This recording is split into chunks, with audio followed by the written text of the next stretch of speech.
مسند کے اندر امام اعظم میں یہ واقعہ نقل ہے، امام کے ابو حنیفہ کی روایت میں، یا حنان و یا منان، کیا زبردست وظیفہ ہے، یا حنان و یا منان۔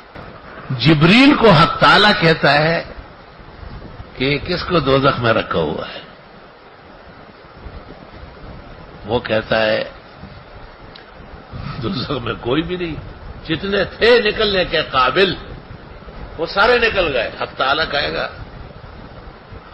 آواز آ رہی ہے، یا حنانو یا منان۔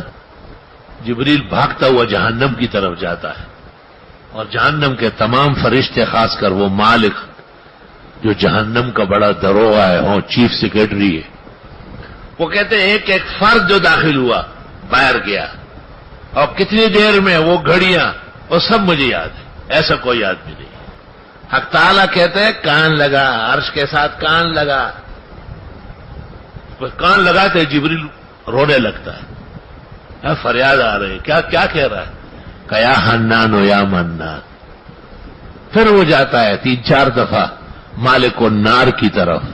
حق تعالیٰ کہیں گے جہنم کے قعر میں، بالکل تہ میں، کیڑے کی شکل میں ایک انگارہ ہے، اس کو اٹھا لو۔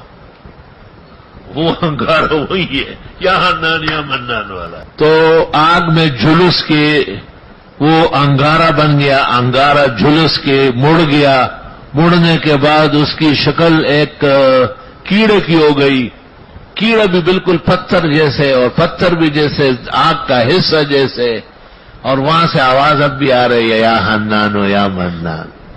ایمان بسیط ہے۔